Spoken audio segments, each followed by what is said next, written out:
Hi guys, I hope you are doing well. Today, I am going to tell a shocking story of 4 university students.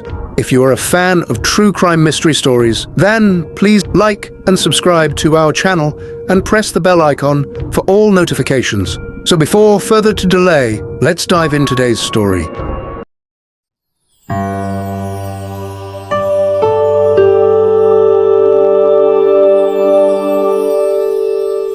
In November 2022, a quiet college town in Idaho was shaken by one of the most disturbing crimes in recent American history. 4 University of Idaho students were found brutally murdered inside an off-campus home in Moscow, Idaho. The case would soon become a national obsession, not only because of the brutality of the crime, but because of the man later accused of committing it, Bryan Kohberger. The victims were Kaylee Goncalves, Madison Mogen, Zana Knodel, and Ethan Chapin.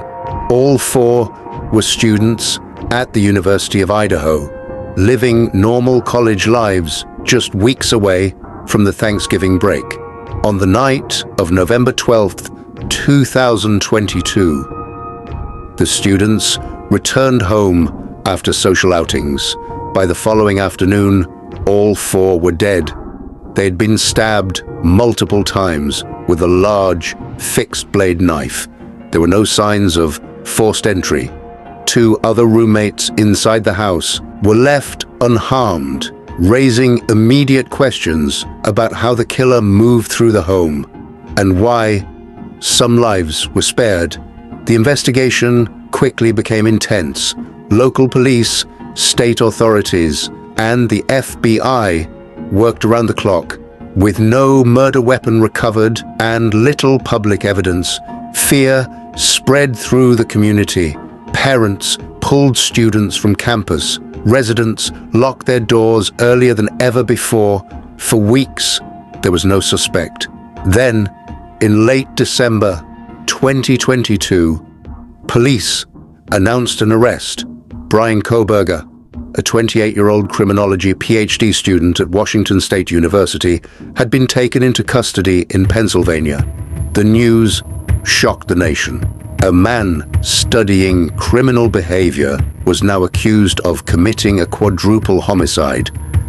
Investigators revealed that Kohberger had allegedly stalked the victim's residence prior to the murders. Cell phone data placed him near the house multiple times in the months leading up to the crime. On the night of the murders, his phone reportedly went dark, a detail prosecutors argue was intentional. One of the most critical pieces of evidence came from a knife sheath found at the crime scene. DNA on the sheath was later matched to Kohberger through genetic genealogy, linking him directly to the murders. Surveillance footage also captured a white Hyundai Elantra, a car matching Kohberger's vehicle, driving repeatedly near the house during the early morning hours. Inside the home, one surviving roommate later told police she saw a masked man with bushy eyebrows walking past her room and exiting the house. That description would later be cited as consistent with Kohberger's appearance.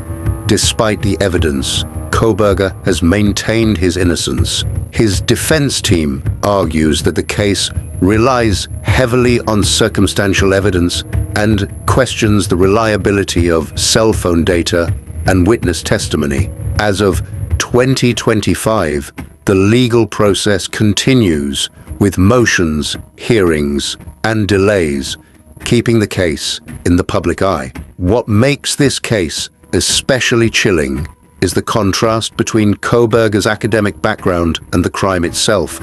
He had reportedly studied serial killers, criminal psychology, and forensic methods. Prosecutors suggest this knowledge may have influenced how the crime was carried out, while the defense insists that academic interest does not equate to guilt. For the families of the victims, the waiting has been unbearable. They continue to seek justice for their children, whose lives were violently cut short in a place they believed was safe. The town of Moscow, Idaho, has also struggled to heal, forever marked by a crime that shattered its sense of security. The University of Idaho murders remain a haunting reminder that violence can emerge from unexpected places, and sometimes from individuals who appear to understand crime better than anyone else. As the case moves forward, one question continues to linger in the minds of many. Was this the perfect crime gone wrong, or a tragic act driven by something far darker? What do you think about Brian Koberger? Let me know in the comments section. See you in the next story.